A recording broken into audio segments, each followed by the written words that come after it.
Tenemos ahí a Claudia Sheinbaum, ¿no?, que hizo un balance del día posterior a la votación de jueces, la votación democrática de jueces que se dio como parte de la reforma judicial del poder allí en México. Quiero compartir con ustedes el balance que ella hace y después vamos a estar hablando con Federico Montero, ¿no?, profesor de políticas latinoamericanas y creo que especialista en temas internacionales y además secretario de organización de la CONADU, eso iba a decir. Así que bueno, vamos a escuchar primero a Sheinbaum. Muy buenas noches a todas y a todos. La elección histórica del Poder Judicial este 1 de junio de 2025 ha sido todo un éxito. Cerca de 13 millones de mexicanas y mexicanos salieron a ejercer por primera vez en la historia su derecho a decidir quiénes deben ser las y los nuevos ministros, magistrados y jueces. Hoy libremente millones de mexicanas y mexicanos votaron por las y los nuevos guardianes de la justicia. No debemos olvidar que el actual Poder Judicial que algunos defienden ha sido responsable de favorecer a miembros de la delincuencia organizada y liberado miles de millones de pesos de la delincuencia de cuello blanco. La mitad del Poder Judicial, dicho por su propia presidenta, llegó a sus puestos por nepotismo, es decir, por ser hermanos, primos, sobrinos, cuñados de algún magistrado, ministro, no por haber participado en una carrera judicial. Como lo he dicho muchas veces, si quisiéramos cambiar al Poder Judicial para controlarlo, ¿qué sentido tendría hacer una elección universal? Bueno, ahí estamos escuchando a la presidenta de México haciendo un balance de una jornada de por sí con mucho espesor político para México, pero también para la región y sobre todo me parece a mí para la Argentina, que intentó alguna vez la democratización de este poder y quedó trunca en la Corte Suprema de Justicia, que la declaró inconstitucional. Está en línea Federico Montero, les decía, lo saludamos. Fede, ¿qué tal? Buen día, ¿cómo te va? Te saludamos aquí con Marquito Cittadini y Florencia Ibáñez. ¿Cómo estás? Buen día. Sí, efectivamente, como bien decías y escuchamos de la presidenta Sheinbaum, es un momento histórico en México porque se trata de ampliar quienes deciden sobre la designación de los jueces.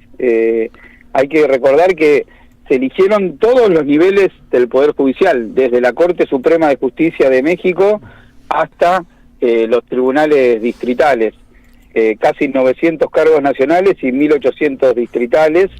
Fue una elección muy peleada para el proceso de México, que la empujó mucho Andrés Manuel López Obrador, y la terminó implementando Claudia Sheinbaum, y básicamente lo que busca es, como lo decía Sheinbaum en su mensaje, remover los marcos corporativos y amañados que diseñaron un poder judicial en México, aislado de la mayoría, pero también, y esto es importante, que está atravesando una profunda crisis en cuanto a la propia administración de justicia. Las causas impunes llegan al 96% en México, ayer me pasaban los datos algunos compañeros, y desde 2018 no bajan del 90% las causas que quedan impunes. Es decir, que hay una baja resolución de los problemas judiciales de las grandes mayorías en México, además de que están cooptadas por los poderes corporativos y económicos. En ese contexto, yo te pregunto, ¿qué te parecería si el día de mañana Rosenkrantz o Rosati tuvieran que someterse a la votación popular para ver si siguen en el cargo o no? Claro. Me parece que eso genera un marco de discusión interesante en términos políticos y de comienzo de un trabajo de generación de una nueva cultura cívica también. Uno de los desafíos que tenía la elección era el nivel de participación. Participaron 13 millones de personas, es una participación relativamente baja para lo que es México, pero sin embargo hay que recordar que la campaña no se hizo como en las campañas de candidaturas políticas tradicionales, Roberto, donde hay mucho dinero invertido en publicidad, donde los partidos políticos participan. Acá no participaron los partidos, no participaron ningún tipo de organización. Las personas se inscribían individualmente en un registro, luego se chequeaba, su idoneidad para ejercer el cargo. Había requisitos bastante importantes para ser designado juez, que tiene que ver con tu trayectoria, tus estudios y demás, y luego a través de una plataforma pública, ahí se daban a conocer los distintos candidatos y las personas iban a votar con 6 boletas y un proceso de recuento que va a tomar unos días hasta ver los resultados. Y esto me parece que también va a cambiar la composición de la Corte en tema mujeres, ¿no? Porque creo que hasta ahora o no tiene o tenían pocas, no recuerdo. Bueno, una de las cuestiones centrales son los cambios de la Corte, como bien vos decís, además de la composición, digamos, con mujeres paritaria que va a tener que tener. Ajá. Baja el número de cantidad de miembros de la Corte de 11 a 9, y fíjate esto, la presidencia de la Corte va a ser rotatoria y arranca el o la que tenga más votos, y así también va a estar dado por la cantidad de votos la duración de los mandatos de los miembros de la Corte entre 8 y 14 años, dependiendo los votos que saquen. Y aquellos que actualmente están ejerciendo como jueces de la Corte Suprema, si quedan afuera, digamos, ¿no? Porque pasa de 11 a 9, si no son reelectos, pierden las jubilaciones de privilegio que son tradicionales en México. Entonces también hay un muy fuerte gesto vinculado con la cuestión de la austeridad en cuanto al gobierno y al manejo de la cuestión judicial en México. Es el comienzo de un camino importante de democratización, como yo te decía, del Poder Judicial en ese país, que ha sido muy criticado por la oposición y por los intereses corporativos, los sectores empresarios, incluso hasta la Embajada norteamericana puso el grito en el cielo, argumentando la cuestión de la famosa seguridad jurídica. Claro. Exactamente, pero bueno, creo que la 4T, como se autodenomina el proceso político que lideró Andrés Manuel López Obrador y ahora continúa Claudia Sheinbaum, puso mucho de su capital político en esta elección. Por delante quedan un par de semanas donde se van a terminar de contabilizar los votos, porque es una elección muy compleja. Yo te decía, hay 6 boletas donde uno tenía que elegir cada uno de los jueces, y luego el 1 de septiembre van a juramentar este nuevo Poder Judicial, que viene por un lado a introducir un criterio de democratización y por otro a resolver un problema concreto, que es la enorme crisis que atraviesa hoy el Poder Judicial en México. Claro. Ahí te pregunto por el tema de la cantidad de gente que fue a votar, porque se señala, por supuesto, desde sectores críticos sobre todo, que es poco representativa de la cantidad de votantes. Vos explicabas algunos de los motivos. Digo, esto puede ser leído como el inicio del camino, digo, en función de que haya mayor participación a partir de que se vea que tiene resultados esta idea de democratizar la justicia. Bueno, sí, hay que decir que todo el poder económico concentrado, mediático concentrado y toda la oposición militó que la gente no vaya a votar. Ajá. Militó la confusión, militó que esto no iba a servir para nada y demás, en el marco de una polarización muy grande de la sociedad mexicana.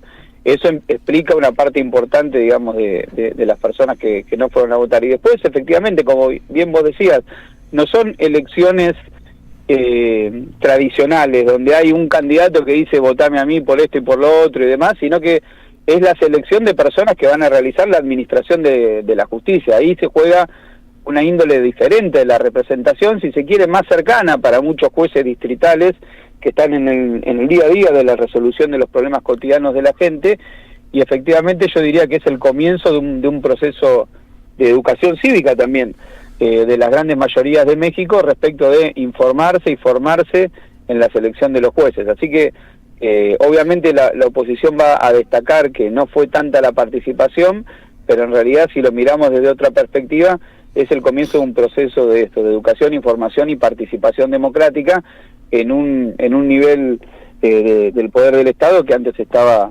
vedado para los intereses corporativos. Te llevo a un plano distinto, pero hubo pronunciamientos de líderes o de presidentes latinoamericanos que hasta ahora no habían estado, por lo menos, tan expuestas sus opiniones, ¿no? Me refiero a Yamandu Orsi, el presidente uruguayo, hombre proveniente del Frente Amplio, y ahora Gabriel Boric, el presidente chileno, que han condenado el genocidio en Gaza. Creo que incluso, bueno, se están dando manifestaciones a lo largo y a lo ancho de del mundo, pidiendo que cese de inmediato. Se ha pronunciado el Papa también, pero digo, esta toma de posición de cierto progresismo latinoamericano era previsible. Y dada la situación que se está viviendo en Palestina, y particularmente porque hay que decir que en la Franja de Gaza se está viviendo un genocidio, pero también en Cisjordania, que es el otro sector del Estado palestino, también se está viviendo una situación de enorme violencia por parte del Estado de Israel. Fue muy recordada la semana pasada un audio conmovedor del embajador palestino ante la ONU, que en su declaración en la Asamblea de las Naciones Unidas se rompió en llantos luego de lo que fueron la noticia de niños, de un nuevo ataque sobre niños en Palestina. Eso generó una gran conmoción en la opinión pública internacional, y en ese contexto fue el posicionamiento tanto de Boric como de Orsi. Recordemos, en particular en el caso de Chile, hay una muy fuerte presencia de la comunidad palestina en Chile, digamos, ¿no? De palestinos que viven en Chile, muchos de ellos se dedican a la actividad política, y entonces hay una fuerza también muy grande de esa comunidad allí, y es en ese contexto de sensibilización porque, bueno, por lo tremendo de lo que está ocurriendo en Gaza y por esta declaración del embajador palestino en la ONU, que le recomiendo a la gente que la busque porque es realmente muy movilizante respecto de la situación humanitaria que ahí se está viviendo, fue el posicionamiento de estos líderes, que se suman a declaraciones que antes había tenido Petro también en su momento, y hasta el propio Lula, en relación a la necesidad de un alto al fuego y de reconducir esta situación para la protección de las personas más perjudicadas y la búsqueda de una solución política que hoy parece lejana. Fede, muchísimas gracias por tu tiempo, te mando un abrazo grande. Un abrazo. Federico Montero, profesor de Política Latinoamericana, secretario de organización de CONADU a su vez, y bueno, un panorama sobre lo que ocurrió en México, ¿no? La forma mexicana, digamos, de democratizar el poder judicial, que aquí se sigue con mucha atención. Hay incluso una comisión, una delegación de parlamentarios argentinos viendo de qué modo se está desarrollando en aquel país, lo que me parece que aquí en la Argentina todavía tenemos pendiente. 24 minutos pasaron de las 8 de la mañana, vamos a una tanda y ya regresamos. Pensamos, escuchamos.